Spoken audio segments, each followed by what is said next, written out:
Welcome back, students, to our next lecture of quantum mechanics. Uh, in today's lecture, we will see the linear operators, which is comes under the operators. Okay, so in operators, we will see the linear operators, identity operator, null operator, inverse operator, and eigenvalues and the eigenfunctions. We will see in this session of the quantum mechanics. We have learned in our previous lecture about the inner product of unitary spaces, okay, and orthonormal sets and completeness, and with the projection operator. Okay, this yellow shaded portion we have completed already, and today we will complete our the topic of operators. Okay. So I'm going to start our this session of quantum mechanics. So first of all, I want to tell you about the what is the operators now. Then we will see the types of operators, linear operators, null operators, and so on. Okay. So what is the operator? Okay. An operator is rule by means of which an operator is a rule by means of which the element of one linear space be mapped on elements of other linear space, and that equation may be set. Okay, so what is the operator here? Operator is a tool, or operator is a rule which may be applied on the element of the one space, set of space, and we will get the another element of the set of space. Okay, so here the operator, when we operate an operator on a element, then it gives the new element of the another set of space. Okay, this is the actual meaning of the operator. By means we mapping, what we mapping, mapping, we mapping this u over v. Okay, this u over v. That means, however, the value of u it has, if we operate the operator u on this u, operator p on this u, the value of v changes according to the value of this u. Okay, that means we map, we are mapping the value of this v over the value of this u. Okay, that means in this case, in this equation, what is the meaning of this v? It is the range of the operator. In terms of the operator, it is the what? Range of the operator. Okay, what is this p? It is the operator which we operate on this element u. Okay, and what is u? It is a domain. Okay, so it is your domain, this is your operator, and this is your range. Okay, if you have an element of a different set of elements, okay, and if you operate some operator on it, then you will get the new element of different set of space. Okay, so this is your actual meaning of the operator here. Okay, and other way, the understanding, you can also understand this operator formalism in different way also. In mathematical form, you can also define the operator as a mathematical term which is used in operation on a function such that it is transferred into another function. If you want to apply some operator on a different function, then it will be transferred in new one. If you apply an operator, it will be transferred this function into the another new function. Okay, b. You can see here, I take here as an example of this. You can easily understand by this. If I have a function u which is sine ax, okay, if I and this is your operator I have taken here, okay. So if I operate this operator on this function, then what will happen here? Okay, so what will happen? Okay, so we have this type of equation, okay, as per our definition of the operator, and this is p, and this is p is the operator, and this is your given function. So what is the ux? Ux is this. So put down the value of this ux. So I have this, okay. And what is the value of this operator here? This is d upon dx. So you can also put this operator here, then operate this operator on this function. So what is the derivative of the sin x?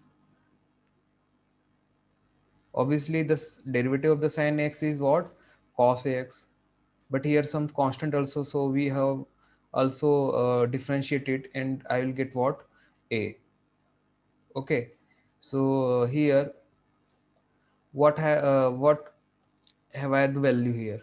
Okay, so the value is what? A cos ax. A cos ax. Okay, so what what can I see here? We can see here easily that if I operate some operator on a given function, then the function changes into the another function. Okay, so this is your vx I got here after the operation. Okay, so सीधा सीधा बोलने का मतलब ये है कि अगर आप किसी ऑपरेटर को किसी फंक्शन के ऊपर ऑपरेट करते हो, किसी ऑपरेटर को अगर आप लोग किसी फंक्शन के ऊपर ऑपरेट करते हो, तो वो जो गिवन फंक्शन है वो ट्रांसफर हो जाता है एक नए फंक्शन में, ठीक है ना।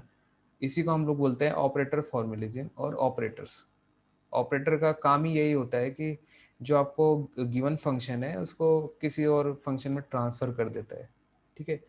तो आप इसको दो तरीके से समझ सकते थे, ये पहला वाला तरीका है और ये आपका यहाँ पर दूसरा वाला तरीका है, ठीक है। इसके आगे है आप लोगों का लीनियर ऑपरेटर, जो कि एक टाइप है आपका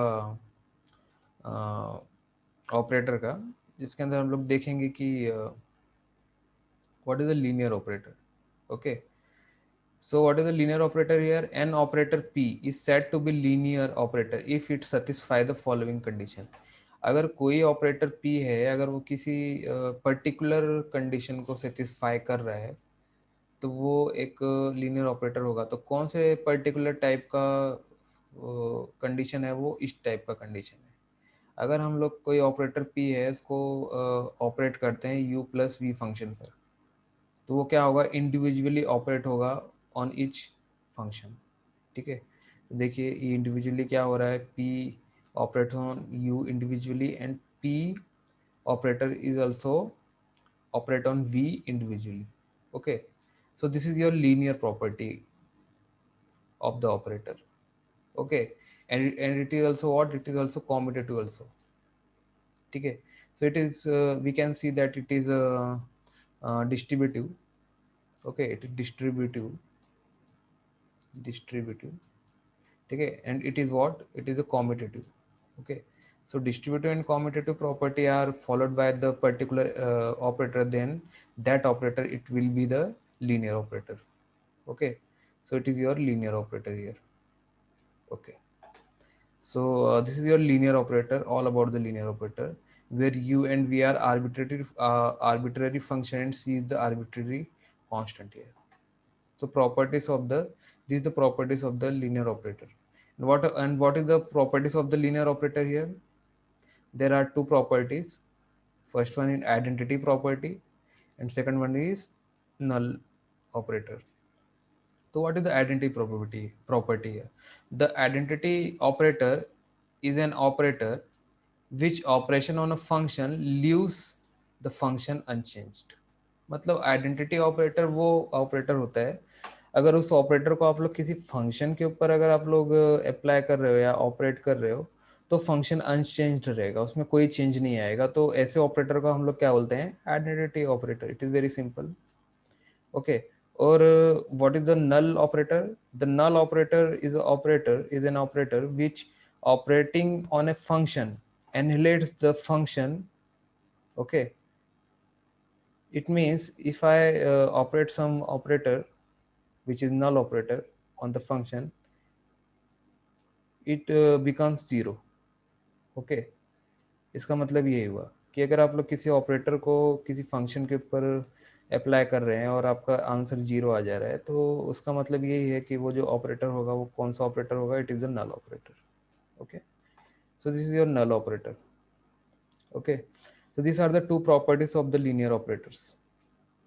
Okay, first one is identity operator and second one is null operator here. Okay, so this is your all about your linear operator. What is the next one is? Next one is what? The inverse operator. What is the inverse operator now? Okay, what is the inverse operator? So inverse operator is what? The inverse operator, consider u and v. Okay, consider u and v are two vectors of vector spaces and a linear operator A relates them by equation. Okay, अगर हम लोग दो function ले रहे हैं u और v, ठीक है, तो उसका रिलेशन हमको मिलता ही है, ऐसे इस टाइप का रिलेशन मिलता है। ठीक है, और एक दूसरा ऑपरेटर का हम लोग मतलब हम लोग लीनियर ऑपरेटर ऐसे करके लेते हैं, तो उसका हम लोग ऐसे लिखते हैं, इसको ऐसे लिख सकते हैं हम लोग। ठीक है, तो देखो दोनों में डिफरेंस क्या है? हम लोगों ने एक ऑपरेटर को किसके ऊपर ऑपरेट किया है? यू के ऊपर, और दूसरे ऑपरेटर को वी के ऊपर। ठीक है ना, तो पहले ऑपरेटर को अगर हम लोग यू के ऊपर ऑपरेट कर रहे हैं तो हमको क्या मिल रहा है? वी फंक्शन मिल रहा है। और जो दूसरा वाला ऑपरेटर है अगर हम लोग उसको यू के ऊपर सॉरी वी के ऊपर अगर अप्लाई कर रहे हैं तो हमको क्या मिल रहा है? यू मिल रहा है। ठीक है, तो ए और बी में कुछ तो भी रिलेशन होगा। ठीक है ना, तो वही हमको वो रिलेशन इस्टेब्लिश करना है कि what is the relation between operator A and operator B. Okay, so as per this topic, it will be the inverse operator, means it will be the A operator, it should be the inverse of B. Okay, ये हमको relation क्या करना है यहाँ पे? Establish करना है। ठीक है, तो ये वाला जो रिलेशन हमको यहाँ पे क्या करना है? इस्टेब्लिश करना है। ठीक है, तो चलो आके चलो देखते हैं कैसे होता है ये। ठीक है, तो जैसे कि मैंने आपको बताया ये। ठीक है, तो इसके पीछे एक थ्योरम है जिसको हमको थोड़ा सा अंडरस्टैंड करना होगा। अगर आप लोग ये थ्योरम समझ गए तो आपको समझ में आ जाएगा कि इनवर्स ऑपरेटर कैसे रिलेट करते हैं। ठीक है, तो देखो as per the linear operation of vector operator A, then there can be no vector except null vector satisfying the relation. एक हमने एक कंडीशन यहाँ पे सेटिस्फाई कर रखी हुई है, ये वाली कंडीशन। ठीक है, एक नल ऑपरेटर की कंडीशन है। Suppose A is a null operator here. Okay, so we have what, हमको दो, हमारे पास में दो रिलेशन है, v is equal to A और ये एक दूसरा है। ठीक है, ये अब भी हमने ऊपर डिस्कस किया। ठीक है, तो ये इसको मैं नाम देता हूँ इक्वेशन नंबर 3। ओके, सो देखो होता क्या है फिर यहाँ पे। देखो अभी आप लोगों को मालूम है कि u is equal to what. ठीक है, तो u की वैल्यू क्या करनी है मुझे? ए यहाँ पे रखनी है। तो u की वैल्यू जब मैं यहाँ रखूँगा तो क्या हो जाएगा? ये कंडीशन सेटिस्फाई हो जाएगी। मतलब u की वैल्यू कितनी है? b into v, operator b into v. तो इस u की वैल्यू मैंने क्या करी है? इसके अंदर डाल दी है। ठीक है ना, तो देखो यहाँ पर जब मैंने इसकी वैल्यू यहाँ डाली तो क्या हो जाएगा? ये operator a into operator b means ये आपको मिल जाएगा। ये this is your equation number what 4। वैसे ही आपको रिवर्स करना है। u और ऑपरेटर b इंटू वी का फॉर्मूला है, सॉरी इक्वेशन है, इसके अंदर आपको v की वैल्यू डालनी है। तो v की वैल्यू कौन सी डालनी है आपको? अभी ये वाली वैल्यू डालनी है आपको v की। ठीक है, तो ये वाली वैल्यू आपको v की डालनी है। तो आपको कितना मिल जाएगा? ये मिल जाएगा, तो b operator b into operator a मिल जाता है इंटू ई। ठीक है ना, तो आप लोग देखो यहाँ पे, then by giving we can see that the A B and B A. Okay, अभी यहाँ पर देखो आप आगे, देयर बाय गिविंग, ठीक है। तो देखो अगर आप लोग दोनों को कंपेयर करेंगे तो यहाँ पर देखो आप लोगों को क्या मिल जाएगा, unit operator A into operator B is equal to operator B into A, ठीक है। इसका मतलब क्या कि देखो ये यहाँ से आप लोग देख सकते हो कि इसको हम लोग ऐसा लिख सकते हैं इसको हम लोग, ठीक है ना। तो ए और बी ए, ठीक है।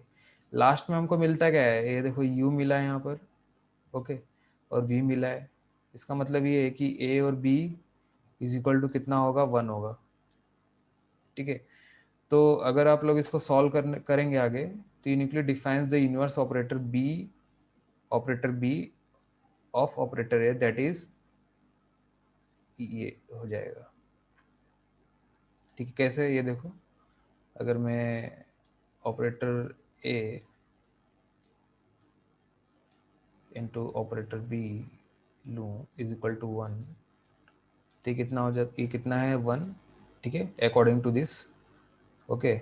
इसके कारण, ठीक है, और इसके कारण अगर ये है तो इसके बाद में देखो यहाँ पर इन दोनों का जो भी ये होगा, इसको आप राइट साइड में लेके आओगे तो क्या क्या हो जाएगा, ये देखो इस तरह से हो जाएगा, unit vector A is equal to what, 1 upon unit vector B, okay, ठीक है। और अब जब आप इसको ऊपर ले जाएंगे तो ये माइनस में चला जाएगा, मतलब 1 बी इतना हो जाएगा ये, ठीक है। तो इसके बाद में ये आता है, ठीक है। तो ये हो जाए, तो ये चीज़ हम लोगों ने यहाँ पे लिखी हुई है, ठीक है। तो यहाँ पे समझने जैसी एक चीज़ यहाँ पर ये है कि इन दो इक्वेशन का यूज़ करके, कौन से दो इक्वेशन का यूज़ करके हम लोगों ने रिलेशन इस्टेब्लिश किया हुआ है, यू वी और यू का जो फॉर्मूला लेकर के हम लोगों ने क्या इस्टेब्लिश किया है, रिलेशन। और वो रिलेशन कौन सा है, ये वाला रिलेशन है, ठीक है। तो इसको आप लोग जब सॉल्व करके देखोगे तो आप लोग इजीली अंडरस्टैंड कर लोगे।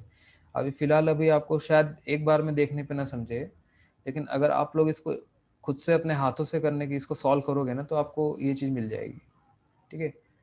तो आप लोग ये करके देखें, अगर आपको ये चीज़ नहीं मिलती है तो you can comment on in you can comment in the comment section, okay. तो आप लोग मुझसे पूछ सकते हो कि ये कैसे आया, ठीक है। तो ये है all about your what, inverse operator, ठीक है। तो इसके आगे है आप लोगों का इसके आगे है आप लोगों का eigen values and eigen functions. It is very very important, ठीक है। ये बहुत इंपॉर्टेंट है as per your mathematical physics also and quantum mechanics also, ठीक है ना। तो क्वांटम मैकेनिक्स में ये जो टॉपिक है ये बहुत ही इंपॉर्टेंट टॉपिक है, ठीक है।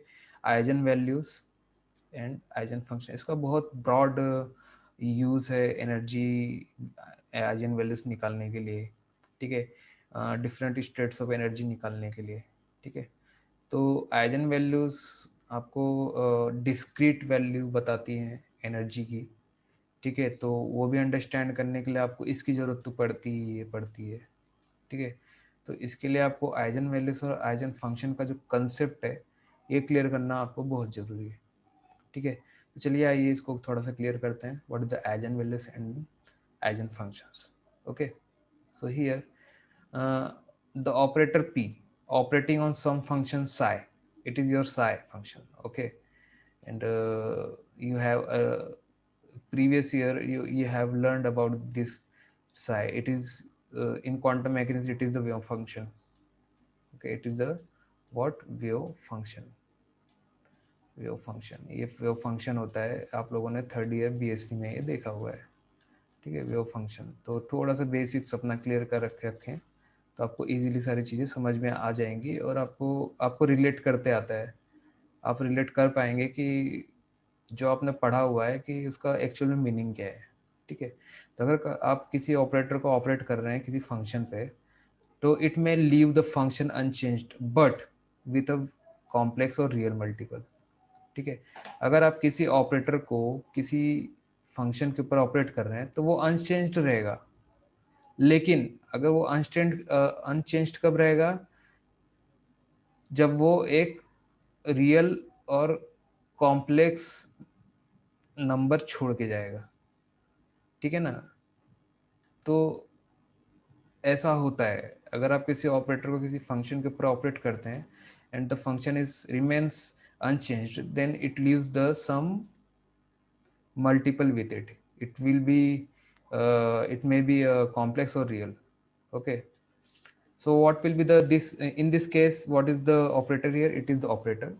Okay, and it is your function on which I operate this operator here, and the multiple value uh, I have found this here. It is a real or complex value. It should be the eigenvalue. Okay, and this function is what? It is the eigenfunction here.